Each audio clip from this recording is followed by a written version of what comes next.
राधे कृष्णा दोस्तों, स्वागत है आपका हमारे यूट्यूब चैनल एजुकेशनल अड्डा में। दोस्तों, हम लोग Bihar SSC inter level exam का प्रैक्टिस सेट देख रहे थे, जिसमें हम लोगों ने प्रैक्टिस सेट 1 और प्रैक्टिस सेट 2 को कवर किया। आज के वीडियो में हम लोग प्रैक्टिस सेट नंबर 3 को कवर करेंगे। अगर आपने हमारी पहले की वीडियोज़ को नहीं देखी है तो उसे देख लीजिएगा, एवं अगर आप हमारे चैनल पर नए हैं तो हमसे जुड़े रहें। जुड़ने के लिए सब्सक्राइब कर बेल आइकॉन को प्रेस कर लें, ताकि हमारी सारी महत्वपूर्ण वीडियोज़ आप तक सबसे पहले पहुँचती रहे। तो चलिए दोस्तों, स्टार्ट करते हैं आज के सेशन को। आज के सेट का पहला क्वेश्चन है, मिट्टी की नमी को बनाए रखने के लिए पौधे के बीच की खाली जमीन को कार्बनिक पदार्थों की परत से ढकने की प्रक्रिया को किसके नाम से जाना जाता है? तो दोस्तों, मल्चिंग के नाम से जाना जाता है। इसका सही आंसर ऑप्शन नंबर सी हो जाएगा, मल्चिंग। आपको बता दें, मल्चिंग के डालने के बाद मिट्टी के नमी को ये बनाए रखता है और खरपतवार को भी उगने से रोकता है। अगला क्वेश्चन है, औरंगजेब द्वारा अपने निम्नलिखित में से किन दो सर्वोच्च पदधारक सामंतों को मिर्जा राजा का खिताब दिया था? तो दोस्तों, जय सिंह और जसवंत सिंह को औरंगजेब ने मिर्जा राजा का खिताब दिया था। तो इसका सही आंसर ऑप्शन नंबर सी हो जाएगा। अगला क्वेश्चन है, राज्यसभा के कितने सदस्य हर दूसरे साल सेवानिवृत्त हो जाते हैं और नए चुने गए सदस्य उसका स्थान लेते हैं? तो 1/3 सदस्य हर साल सेवानिवृत्त हो जाते हैं। इसका सही आंसर ऑप्शन नंबर सी हो जाएगा। आपको थोड़ा राज्यसभा के बारे में बता देते हैं दोस्तों। राज्यसभा कभी भी भंग होने वाली सभा नहीं है। यह एक अस्थायी सदन है जो कभी भंग नहीं होता है, जबकि इसके सदस्य का कार्यकाल 6 वर्षों का होता है, जो प्रत्येक 2 साल पर 1/3 सदस्य सेवानिवृत्त होते हैं और उसके जगह पे नए सदस्य नियुक्त होते हैं। अगला क्वेश्चन है, निम्नलिखित में से दिल्ली के किस सुल्तान ने सबसे पहले दक्षिण भारत के सैन्य अभियान शुरू किया था? दोस्तों, अलादीन खिलजी के द्वारा सबसे पहले दक्षिण भारत का सैन्य अभियान शुरू किया गया था। इसका सही आंसर ऑप्शन नंबर सी हो जाएगा, अलादीन खिलजी। दोस्तों, अलादीन खिलजी दक्षिण भारत अभियान के लिए मलिक काफूर को भेजे थे। अगला क्वेश्चन है, अब्दुल हमीद लाहौरी की कृति बादशाहनामा उसके संरक्षक का आधिकारिक इतिहास है? तो दोस्तों, शाहजहां का इतिहास है बादशाहनामा। इसका सही आंसर ऑप्शन नंबर बी हो जाएगा। अगला क्वेश्चन है, पुर्तगालियों द्वारा गोवा पर कब्जा कब किया गया था? तो दोस्तों, पुर्तगालियों के द्वारा गोवा पर कब्जा 1510 ईस्वी में किया गया था। अगर पूछे पुर्तगाली भारत आए कब थे, तो दोस्तों, पुर्तगाली 1498 ईस्वी में भारत आए थे एक व्यापारी बनकर, और फिर भारत में ही रह गए, और 1509 ईस्वी में पुर्तगालियों ने अब अल्बुकर्क को वायसराय बनाकर भारत भेजा, और 1510 ईस्वी में यूसुफ आदिल शाह से अल्बुकर्क ने गोवा को छीन लिया। तो इसका सही आंसर ऑप्शन नंबर डी हो जाएगा, 1510 ईस्वी। अगला क्वेश्चन है, तिरुवरूर और अजंता के मंदिरों की दीवारों पर किस प्रकार की चित्रकारी मौजूद है? दोस्तों, भित्ति चित्रकारी मौजूद है तिरुवरूर और अजंता के मंदिरों पर। तो इसका सही आंसर ऑप्शन नंबर डी हो जाएगा। अगला क्वेश्चन है, लाला लाजपत राय की मृत्यु ब्रिटिश सरकार के किस निर्णय का विरोध करते हुए हुई थी? तो इसका सही आंसर ऑप्शन नंबर ए हो जाएगा, साइमन कमीशन। साइमन कमीशन का विरोध करते हुए दोस्तों लाला लाजपत राय की मृत्यु हुई थी। आपको साइमन कमीशन के बारे में थोड़ा बता देते हैं। साइमन कमीशन का गठन 8 नवंबर 1927 ईस्वी को हुआ था, जिसमें टोटल 7 सदस्य थे और एक भी भारतीय इसमें शामिल नहीं था। साइमन कमीशन का अध्यक्ष सर जॉन साइमन था। और दोस्तों, साइमन कमीशन भारत 3 फरवरी 1928 को आया था, जिसका विरोध लाला लाजपत राय के द्वारा किया गया था, और इसी का विरोध करने के दौरान लाला लाजपत राय ने साइमन गो बैक का नारा भी दिया था। इसका सही आंसर ऑप्शन नंबर ए हो जाएगा। अगला क्वेश्चन है, प्लासी के युद्ध में ब्रिटिश ईस्ट इंडिया कंपनी के सैन्य दल का नेतृत्व किसने किया था? तो इसका सही आंसर ऑप्शन नंबर बी हो जाएगा, रॉबर्ट क्लाइव के द्वारा। दोस्तों, प्लासी का युद्ध रॉबर्ट क्लाइव और सिराजुद्दौला के बीच हुआ था, और यह कब हुआ था? तो यह हुआ था 23 जून 1757 ईस्वी में, जिसमें रॉबर्ट क्लाइव की जीत हुई थी और सिराजुद्दौला की हार। तो इसका सही आंसर हो जाएगा option number B, Robert Clive. अगला क्वेश्चन है, the God of Small Things उपन्यास किसने लिखा है? इसका सही आंसर ऑप्शन नंबर बी हो जाएगा, अरुंधति रॉय के द्वारा लिखा गया है the God of Small things. अगला क्वेश्चन है, दादा भाई नौरोजी किस वर्ष यूनाइटेड किंगडम में हाउस ऑफ कॉमन्स के पहले भारतीय सदस्य बने? दोस्तों 1892 ईस्वी में दादा भाई नौरोजी हाउस ऑफ कॉमन्स के पहले भारतीय सदस्य बने थे। इसका सही आंसर ऑप्शन नंबर ए हो जाएगा। आपको बता दें दोस्तों, लिबरल पार्टी से टिकट लेकर फिन्सबरी सेंट्रल से चुनाव जीते थे दादा भाई नौरोजी और हाउस ऑफ कॉमन्स के पहले भारतीय सदस्य बने थे। तो इसका सही आंसर हो जाएगा ऑप्शन नंबर ए 1892 ईस्वी में। अगला क्वेश्चन है, डॉक्टर भीमराव अंबेडकर को किस वर्ष भारत रत्न प्रदान किया गया था? तो दोस्तों डॉक्टर भीमराव अंबेडकर को 1990 ईस्वी में भारत रत्न प्रदान किया गया था। कब किया गया था? 1990 में। इसका सही आंसर ऑप्शन नंबर सी हो जाएगा। आपको बता दें दोस्तों, डॉक्टर भीमराव अंबेडकर को मरणोपरांत भारत रत्न प्रदान किया गया था। अगला क्वेश्चन है, सत्यार्थ प्रकाश पुस्तक किसके द्वारा लिखी गई थी? तो सत्यार्थ प्रकाश पुस्तक स्वामी दयानंद सरस्वती के द्वारा लिखा गया था। किसके द्वारा लिखा गया था?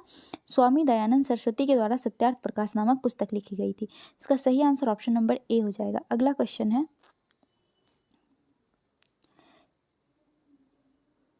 डैश में वाईचुंग भूटिया के नाम पर एक फुटबॉल स्टेडियम उसके जन्म स्थल के पास निर्मित किया गया है।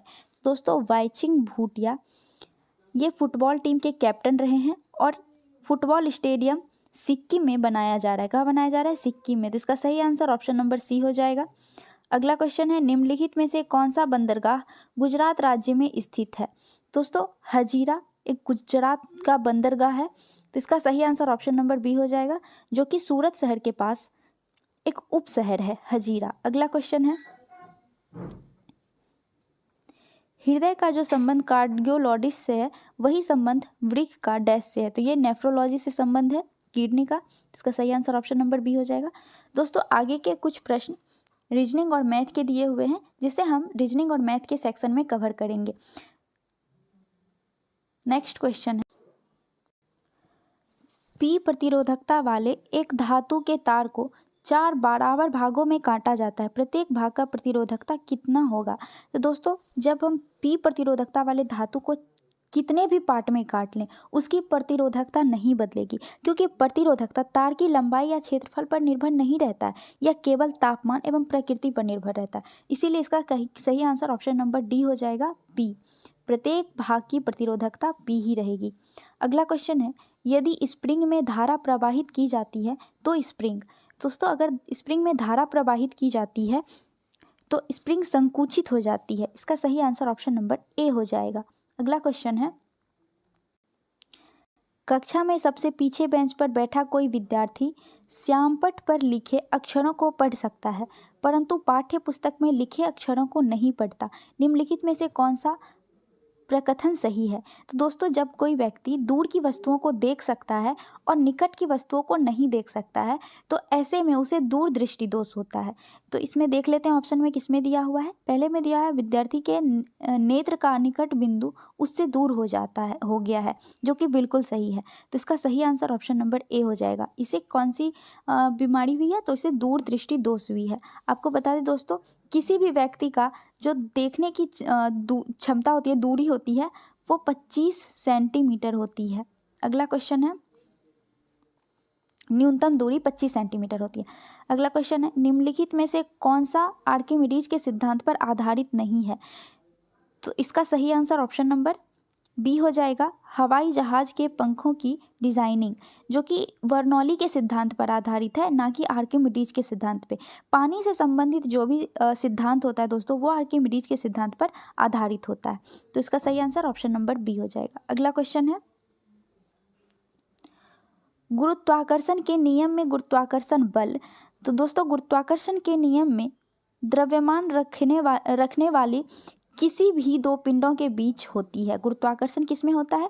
जिसमें द्रव्यमान हो और दो द्रव्यमान वाले पिंड के बीच जो बल लगता है वही गुरुत्वाकर्षण बल होता है। तो इसका सही आंसर ऑप्शन नंबर सी हो जाएगा। अगला क्वेश्चन है, मानव आंखों में निकट दृष्टि दोष को क्या कहा जाता है? तो दोस्तों निकट दृष्टि दोष को मायोपिया कहा जाता है। इसका सही आंसर ऑप्शन नंबर ए हो जाएगा, मायोपिया। और इसे अवतल लेंस के द्वारा, अवतल लेंस की मदद से इसे दूर किया जा सकता है। और अगर आपसे दूर दृष्टि दोष को का पूछे तो दूर दृष्टि दोष को हाइपरमेट्रोपिया कहते हैं। और इस हाइपरमेट्रोपिया के लिए उत्तल लेंस का प्रयोग किया जाता है। अगला क्वेश्चन है, सूर्योदय या सूर्यास्त के समय सूर्य का रंग लाल दिखता है क्योंकि? दोस्तों सूर्योदय या सूर्यास्त के समय लाल रंग इसलिए दिखता है क्योंकि बड़ी तरंग दैर्घ्य वाला प्रकाश कम प्रकिरणित होता है, यानी कि जो लाल रंग है उसका तरंग दैर्घ्य सबसे ज़्यादा होता है, जिसकी वजह से उसका प्रकीर्णन सबसे कम होता है। तो इसका सही आंसर ऑप्शन नंबर ए हो जाएगा। इसी वजह से सूरज उगते समय और डूबते समय लाल रंग का दिखाई देता है।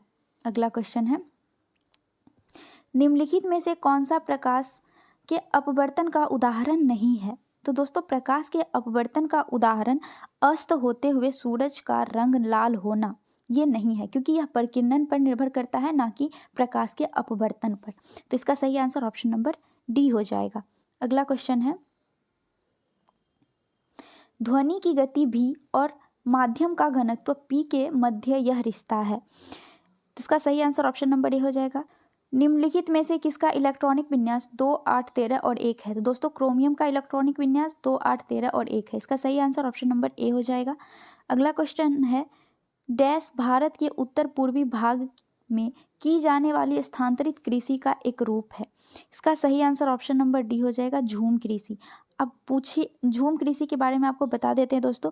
झूम कृषि एक ऐसी कृषि है जिसमें किसी विशेष वनस्पति को काटकर या जलाकर उसे साफ कर दिया जाता है एवं वहाँ पे खेती की जाती है। तो ऐसे कृषि को झूम कृषि कहते हैं। इसका सही आंसर ऑप्शन नंबर डी हो जाएगा। अगला क्वेश्चन है, धूपगढ़ की पहाड़ियाँ किस राज्य में स्थित है?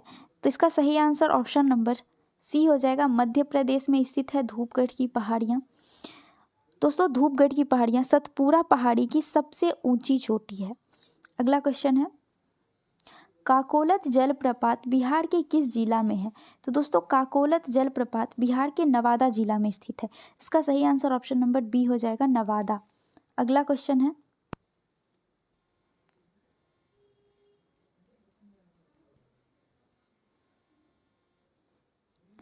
मारे गए गुलफाम बिहार के किस साहित्यकार की रचना है? तो यह फणीश्वर नाथ रेणु की रचना है, मारे गए गुलफाम। इसका सही आंसर ऑप्शन नंबर सी हो जाएगा। अगला क्वेश्चन है, बिहार का पहला मेगा फूड पार्क कहाँ स्थापित की गई? तो इसका सही आंसर ऑप्शन नंबर ए हो जाएगा, मुजफ्फरपुर में मेगा फूड पार्क नामक पार्क की स्थापना की गई है। अगला क्वेश्चन है, बिहार विभूति उपनाम से निम्न में से किसे जाना जाता है? दोस्तों बिहार विभूति के रूप में अनुग्रह नारायण सिंह को जाना जाता है। इसका सही आंसर ऑप्शन नंबर बी हो जाएगा, जबकि श्री कृष्ण सिंह को श्री बाबू के नाम से भी जाना जाता है। अगला क्वेश्चन है, एशियाई देश लेबनान की राजधानी है। तो लेबनान की राजधानी बेरूत है। इसका सही आंसर ऑप्शन नंबर ए हो जाएगा, बेरूत। अगला क्वेश्चन है, मराठों और अफगानिस्तान के शासक अहमद शाह दुर्रानी के बीच पानीपत की तीसरी लड़ाई किस वर्ष हुई? तो दोस्तों 1761 ईस्वी में पानीपत की तीसरी युद्ध हुई। इसका सही आंसर ऑप्शन नंबर सी हो जाएगा। आपको बता दें पानीपत की टोटल 3 लड़ाई हुई थी। जो पानीपत की पहली लड़ाई जो हुई थी वो 1526 ईस्वी में हुई थी बाबर और इब्राहिम लोदी के बीच, जबकि दूसरी की बात करें तो 1556 ईस्वी में हुई थी, जिसमें बाबर और हेमू के बीच हुई थी। और तीसरी लड़ाई मराठा और अफगान शासक अहमद शाह दुर्रानी के बीच हुई थी, जिसे अहमद शाह अब्दाली करके भी हम लोग जानते हैं। तो इसका सही आंसर ऑप्शन नंबर सी हो जाएगा, 1761 ईस्वी। अगला क्वेश्चन है, जापान संयुक्त राष्ट्र का सदस्य कब बना? तो दोस्तों जापान संयुक्त राष्ट्र का सदस्य 1556 ईस्वी में बना। इसका सही आंसर ऑप्शन नंबर सी हो जाएगा, 1556। अगला क्वेश्चन है, जनसंख्या 2011 के अनुसार निम्नलिखित में से किस राज्य में जनसंख्या घनत्व भारत में सबसे कम है? तो सबसे कम जनसंख्या घनत्व अरुणाचल प्रदेश में है। इसका सही आंसर ऑप्शन नंबर डी हो जाएगा, अरुणाचल प्रदेश। अगला क्वेश्चन है, भारत में निम्नलिखित में से किस बंदरगाह का नया नामकरण करते हुए दीनदयाल बंदरगाह नाम रखा गया? तो दोस्तों कांडला बंदरगाह का नाम बदलकर दीनदयाल उपाध्याय बंदरगाह नाम रख दिया गया। इसका सही आंसर ऑप्शन नंबर सी हो जाएगा। आपको बता दें दोस्तों कांडला बंदरगाह एक ज्वारीय बंदरगाह है जो कि गुजरात में स्थित है। गुजरात के कच्छ में स्थित ये बंदरगाह है। अगला क्वेश्चन है, 1939 में फॉरवर्ड ब्लॉक की स्थापना निम्नलिखित में से किसने की थी? तो इसका सही आंसर ऑप्शन नंबर डी हो जाएगा। सुभाष चंद्र बोस के द्वारा फॉरवर्ड ब्लॉक की स्थापना 1939 ईस्वी में की गई थी। अगला क्वेश्चन है, निम्नलिखित में से कौन सा अनुच्छेद संपत्ति के अधिकार से संबंधित है? दोस्तों अनुच्छेद 301 यह संपत्ति के अधिकार से संबंधित है। इसका सही आंसर ऑप्शन नंबर बी हो जाएगा। आपको बता दें दोस्तों, संपत्ति का अधिकार जो अभी अनुच्छेद 301 में है, 300A में है, यह अभी कानूनी अधिकार हो गई है। लेकिन पहले जब संपत्ति के अधिकार 19 के 6 में आता था, आर्टिकल 19 के 6 में आता था, जो कि पहले मौलिक अधिकार था। अगला क्वेश्चन है, मिश्रित कृषि की मुख्य विशेषता क्या है? इसका सही आंसर ऑप्शन नंबर सी हो जाएगा। पशुओं का पालन और फसलों की खेती एक साथ करना, इसे मिश्रित कृषि कहते हैं। किसे कहते हैं? पशुओं का पालन करना। जैसे आप देखे होंगे कि बहुत सारे किसान पशुपालन करते हैं, जिसमें गाय को पालते हैं, भैंस को पालते हैं, या फिर कोई फार्म चलाते हैं, मुर्गी फार्म हो गया, या फिर मछली पालन करते हैं। तो ये सब करते हुए जो खेती करते हैं उसे ही मिश्रित खेती कहते हैं। अगला क्वेश्चन है, कौन सा देश ओपेक का सदस्य नहीं है? तो दोस्तों केन्या ओपेक का सदस्य नहीं है। इसका सही आंसर ऑप्शन नंबर ए हो जाएगा। अगला क्वेश्चन है, निम्नलिखित में से कौन सा कथन गलत है? तो दोस्तों गलत कथन इसमें से देख लेते हैं क्या है। जम्मू कश्मीर में केसर की खेती की जाती थी, जो कि बिल्कुल सही है, की जाती है। अगला है, वर्गीज कुरियन भारत में श्वेत क्रांति के जनक हैं, ये भी सही है। तीसरा है, मध्य प्रदेश भारत का सर्वाधिक तापमान उत्पादन राज्य है, ये भी सही है। चौथा है, रेड क्लिफ लाइन भारत और चीन के बीच की सीमा रेखा है, जो कि बिल्कुल गलत है। तो इसमें गलत पूछ रहा है, इसीलिए इसका सही आंसर ऑप्शन नंबर डी हो जाएगा। आपको बता दें दोस्तों, भारत और चीन के बीच की सीमा रेखा को मैकमोहन रेखा कहते हैं, ना कि रेड क्लिफ लाइन। अगला क्वेश्चन है, निम्नलिखित में से कौन से कर केंद्र सरकार द्वारा संग्रहित नहीं किए जाते हैं? तो इसका सही आंसर ऑप्शन नंबर डी हो जाएगा। वित्त कर और स्टंप कर यह केंद्र सरकार के द्वारा संग्रहित ना करके राज्य सरकार के द्वारा किया जाता है। अगला क्वेश्चन है, निम्नलिखित में से कौन सा पर्वत शिखर पूर्वी घाट में स्थित है? तो दोस्तों महेंद्रगिरी पूर्वी घाट में स्थित है। इसका सही आंसर ऑप्शन नंबर सी हो जाएगा। जबकि डोडा बेटा, अनाईमुदी और मुकुर्थी ये तीनों पश्चिमी घाट, दक्षिण भारत के पश्चिमी घाट का पर्वत शिखर है। अगला क्वेश्चन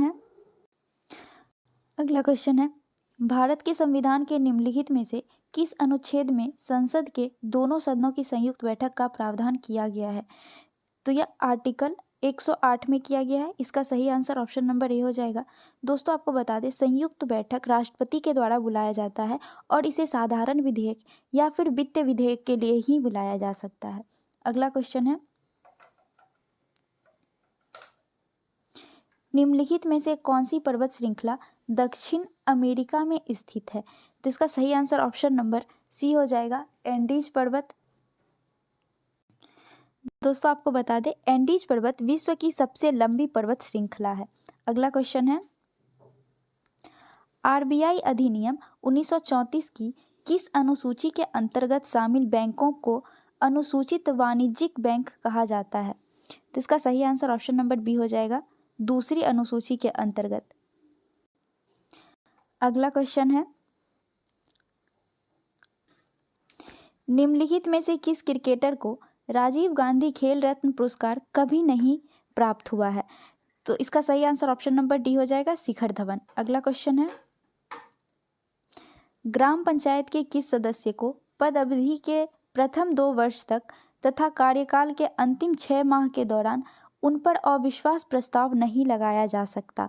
तो इसका सही आंसर ऑप्शन नंबर सी हो जाएगा, मुखिया और उप मुखिया दोनों पर 6 माह के दौरान उन पर अविश्वास प्रस्ताव नहीं लगाया जा सकता है। अगला क्वेश्चन है, नगर पालिका से अभिप्राय भारतीय संविधान के किस अनुच्छेद से है? तो दोस्तों भारतीय संविधान के अनुच्छेद 243 से लेकर ZG तक नगर पालिका से संबंधित है। तो इसका सही आंसर ऑप्शन नंबर ए हो जाएगा। अगला क्वेश्चन है, बांग्लादेश किस वर्ष तक पाकिस्तान का हिस्सा रहा है? तो दोस्तों बांग्लादेश 1971 ईस्वी तक पाकिस्तान का हिस्सा रहा है। इसका सही आंसर ऑप्शन नंबर डी हो जाएगा। 1971 ईस्वी में शेख मुजीबुर रहमान के नेतृत्व में बांग्लादेश पाकिस्तान से अलग हो गया। अगला क्वेश्चन है, निम्नलिखित में से कौन सी नदी घाघरा नदी की सहायक नदी है? दोस्तों घाघरा नदी की सहायक नदी इसमें से राप्ती नदी है। कौन सी नदी है? राप्ती नदी। इसका सही आंसर ऑप्शन नंबर ए हो जाएगा। अगला क्वेश्चन है, अशोक रुद्र व एएस मान्य मॉडल पर आधारित पंचवर्षीय योजना है। कौन सी योजना दोस्तों एएस मान्य मॉडल पर आधारित है? तो यह चौथी पंचवर्षीय योजना है। कौन सी है? चौथी। इसका सही आंसर ऑप्शन नंबर बी हो जाएगा। अगला क्वेश्चन है, भारत की पहली पंचवर्षीय योजना का उद्देश्य क्या है? तो चलिए देख लेते हैं। पहला दिया हुआ है मुद्रास्फीति पर नियंत्रण करना, जो कि बिल्कुल सही है। दूसरा है शरणार्थियों पर पुनर्वास, शरणार्थियों का पुनर्वास, ये भी सही है। और तीसरा है खाद्यान्नों के मामले में कम से कम संभव अवधि में आत्मनिर्भरता प्राप्त करना, जो कि बिल्कुल सही है। आपको बता दें दोस्तों, जब भारत में अकाल पड़ा था उस दौरान जब भारत विदेश से अनाज मंगवाया तो भारत में बहुत ही ख़राब क्वालिटी के अनाज को भेजा गया। इसी के देखने के बाद पंचवर्षीय योजना बनाने का कार्य किया गया। तो इसमें सभी के सभी कारण सही है। इसका सही आंसर ऑप्शन नंबर डी हो जाएगा, ये सभी। अगला क्वेश्चन है, हाल ही में यूनेस्को की विश्व विरासत सूची में शामिल होने वाला 42वां भारतीय स्थल कौन सा है? दोस्तों भारत में यूनेस्को विश्व विरासत सूची में शामिल होने वाला होयसल मंदिर समूह है। इसका सही आंसर ऑप्शन नंबर बी हो जाएगा। 42वां भारतीय स्थल कौन सा है? होयसल मंदिर समूह। अगला क्वेश्चन है, ऑस्कर पुरस्कार 2023 में सर्वश्रेष्ठ अभिनेता का अवार्ड किसने जीता? तो इसका सही आंसर हो जाएगा option number A, Brendon Fraser के द्वारा सर्वश्रेष्ठ अभिनेता का पुरस्कार जीता गया ऑस्कर पुरस्कार में। अगला क्वेश्चन है, भारत की पहली क्षेत्रीय एआई न्यूज एंकर लीसा को कहाँ लॉन्च किया गया है? तो दोस्तों ये एआई एंकर है लीसा, जिसे ओडिशा में लॉन्च किया गया है। कहाँ लॉन्च किया गया है? ओडिशा में। इसका सही आंसर ऑप्शन नंबर सी हो जाएगा। अगला क्वेश्चन है, किस राज्य सरकार ने महिलाओं के लिए लाडली बहन योजना शुरू की है? तो दोस्तों मध्य प्रदेश सरकार के द्वारा लाडली बहन योजना शुरू की गई है। इसका सही आंसर ऑप्शन नंबर ए हो जाएगा, मध्य प्रदेश। आपको बता दें दोस्तों, लाडली बहन योजना के तहत 21 साल से लेकर 60 साल के बीच की जो महिलाएं होंगी उसे 1000 रुपये पर महीने दिए जाएंगे। इसका सही आंसर हो जाएगा option number A, Madhya Pradesh सरकार, जिसने लाडली बहन योजना शुरू की है। अगला क्वेश्चन है, 11वें स्थापना दिवस बिहार दिवस 2023 की थीम यानी विषय क्या था? तो दोस्तों बिहार दिवस 2023 का थीम था युवा शक्ति बिहार की प्रगति। इसका सही आंसर ऑप्शन नंबर बी हो जाएगा। अगला क्वेश्चन है, भारत के राष्ट्रीय चिकित्सक दिवस किसके सम्मान में मनाया जाता है? तो भारत के राष्ट्रीय चिकित्सक दिवस विधान चंद्र रॉय के सम्मान में मनाया जाता है। किसके सम्मान में? विधान चंद्र रॉय के। इसका सही आंसर ऑप्शन नंबर ए हो जाएगा। अगला क्वेश्चन है, राष्ट्रमंडल खेल 2022 में भारत ने कितने स्वर्ण पदक जीते? तो इसका सही आंसर ऑप्शन नंबर बी हो जाएगा, 22 स्वर्ण पदक जीते। अगला क्वेश्चन मैथ के दिए हुए हैं दोस्तों, जिसे हम मैथ के सेक्शन में कवर करेंगे। अगला क्वेश्चन है, निम्नलिखित में से किस परिस्थितियों में हाइड्रोजन गैस के अणुओं के मध्य दूरी बढ़ेगा? तो देख लेते हैं। बंद पात्र में भारी हाइड्रोजन गैस पर दाब बढ़ाकर। दोस्तों जब हम दाब को बढ़ाते हैं यानी किसी चीज़ को और भी संकुचित करते हैं तो वहाँ जो भी चीज़ होती है वो आपस में और भी पास आ जाती है, ना कि दूर जाता है। इसीलिए जब हम हाइड्रोजन गैस को दबाएंगे तो हाइड्रोजन गैस के अणु के मध्य की दूरी घटेगी, ना कि बढ़ेगी। तो ये गलत हो जाएगा। अगला है, कुछ हाइड्रोजन गैस का पात्र से रिसाव होने पर। तो जब हाइड्रोजन गैस का किसी भी पात्र से रिसाव होगा यानी कि वो थोड़ा बाहर चला जाएगा तो उसमें कम हो जाएगा गैस, जिसके वजह से गैस के अणुओं के बीच की मध्य की दूरी बढ़ जाएगी। तो ये सही है। तीसरा देख लेते हैं। तीसरा है, हाइड्रोजन गैस के पात्र का आयतन बढ़ाएंगे। तो ये भी सही हो जाएगा। जब हम जिसमें हाइड्रोजन गैस रखते हैं उस बर्तन को और बड़ा कर देंगे तो उसमें जो गैस है वो आपस में दूर दूर हो जाएगा, जिसकी वजह से उनके अणुओं के मध्य दूरी बढ़ जाएगी। चौथा है, पात्र का आयतन बढ़ाए बिना पात्र में अधिक हाइड्रोजन गैस मिलाने पर। तो जब हम हाइड्रोजन गैस को और मिलाएंगे तो उसमें हाइड्रोजन गैस की मात्रा बढ़ जाएगी, जिसकी वजह से उसके बीच के अणुओं की दूरी और भी बढ़ जाएगी। तो ये भी नहीं होगा, ये गलत हो जाएगा। कौन सा सही है? तो ऑप्शन नंबर 2 और 3 कथन सही है, जो कि ऑप्शन नंबर सी में दिया हुआ है। तो इसका सही आंसर ऑप्शन नंबर सी हो जाएगा। अगला क्वेश्चन है, भारी जल के नामकरण का आधार क्या है? तो इसका सही आंसर ऑप्शन नंबर बी हो जाएगा दोस्तों। यह प्रोटियम के स्थान पर ड्यूटोरियम का उपयोग किया जाता है, जो हाइड्रोजन की अपेक्षाकृत भारी समस्थानिक होती है। भारी जल का फॉर्मूला होता है D2O। अगला क्वेश्चन है, अभिक्रिया Fe3+ plus electron equal to Fe2+ के लिए निम्नलिखित में से क्या सही नहीं है? इसका सही आंसर ऑप्शन नंबर डी हो जाएगा। Fe3+ और Fe2+ दोनों अम्लीय मूल कहलाते हैं। ये गलत है, ये अम्लीय मूल ना होकर यहाँ पे ऑक्सीकरण करता है, ना कि यह अम्लीय मूल है। अगला क्वेश्चन है, तरल में प्रवाह का अद्वितीय गुण होता है, निम्नलिखित में से कौन सा कथन सही है? तो इसका सही आंसर ऑप्शन नंबर सी हो जाएगा। गैस तथा द्रव्य तरल के समान व्यवहार करता है। अगला क्वेश्चन है, COOH निम्नलिखित में से किस क्रियात्मक समूह में उपस्थित है? इसका सही आंसर ऑप्शन नंबर ए हो जाएगा, कार्बोक्सिलिक अम्ल। अगला क्वेश्चन है, एक डायमंड में प्रत्येक कार्बन किससे बंधे होते हैं? तो दोस्तों, एक डायमंड में प्रत्येक कार्बन 4 अन्य कार्बन परमाणुओं से बंधे होते हैं। इसका सही आंसर ऑप्शन नंबर डी हो जाएगा। अगला क्वेश्चन है,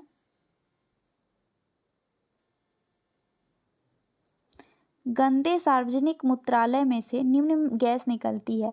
तो दोस्तों, गंदे सार्वजनिक मूत्रालय में से कौन सी गैस निकलती है? तो अमोनिया गैस निकलती है। इसका सही आंसर ऑप्शन नंबर डी हो जाएगा। दोस्तों, हमारे मूत्र में यूरिया होती है, जो कि बाहर आने के बाद अमोनिया से रिएक्ट ऑक्सीडाइज होकर अमोनिया में परिवर्तित हो जाती है, जिसकी वजह से हमें उससे दुर्गंध आती है। तो इसका सही आंसर ऑप्शन नंबर ए हो जाएगा, अमोनिया। अगला क्वेश्चन है, एक कार्बन क्रेडिट में से डैश शामिल होती है। एक कार्बन क्रेडिट में क्या शामिल होती है? तो इसका सही आंसर ऑप्शन नंबर ए हो जाएगा, 1000 किलोग्राम कार्बन डाइऑक्साइड। अगला क्वेश्चन है, लायन काय की खोज के लिए डूबे को किस वर्ष नोबेल पुरस्कार दिया गया था? इसका सही आंसर ऑप्शन नंबर सी हो जाएगा, 1974 ईस्वी में। अगला क्वेश्चन है, श्लेष्मा झिल्ली की सूजन को क्या कहा जाता है? तो दोस्तों, श्लेष्मा झिल्ली की सूजन को ब्रोंकाइटिस कहा जाता है। इसका सही आंसर ऑप्शन नंबर ए हो जाएगा, ब्रोंकाइटिस। अगला क्वेश्चन है, पानी की कमी के कारण कोशिका के संकुचित होकर कोशिका भित्ति से अलग होने की प्रक्रिया को क्या कहा जाता है? तो इसका सही आंसर ऑप्शन नंबर डी हो जाएगा, प्लाज्मोलिसिस कहा जाता है। प्लाज्मा झिल्ली, आपको बता दें दोस्तों, यह लाइपोप्रोटीन की बनी होती है। किसकी बनी होती है? लाइपोप्रोटीन की। अगला क्वेश्चन है, क्षय रोग किसके कारण होते हैं? तो क्षय रोग किसकी वजह से होता है दोस्तों? तो क्षय रोग जीवाणु की वजह से होता है। इसका सही आंसर ऑप्शन नंबर सी हो जाएगा, जीवाणु। अगला क्वेश्चन है, रक्त किस ऊतक का एक प्रकार है? तो दोस्तों, रक्त एक संयोजी ऊतक है। इसका सही आंसर ऑप्शन नंबर सी हो जाएगा, संयोजी ऊतक। दोस्तों, रक्त के 2 प्रमुख घटक होते हैं, एक प्लाज्मा और दूसरा रक्त कणिकाएं। और आपको बता दें दोस्तों, रक्त का pH मान 7.4 होता है। अगला क्वेश्चन है, सैप्रोगाइरा और प्लेनरिया में क्या होता है? दोस्तों, इसका सही आंसर ऑप्शन नंबर डी हो जाएगा, पुनर्जनन होता है। आगे के सारे क्वेश्चंस मैथ और रीजनिंग के दिए हुए हैं दोस्तों, जिसे हम लोग मैथ और रीजनिंग के सेक्शन में कवर कर लेंगे। आप हमारे चैनल से जुड़े रहें, और अगर आप हमारे चैनल पर नए हैं तो सब्सक्राइब कर लें, अपने दोस्तों से शेयर करें। वीडियो कैसी लगी कमेंट करके ज़रूर बताएं। मिलते हैं नेक्स्ट वीडियो में। जय हिंद।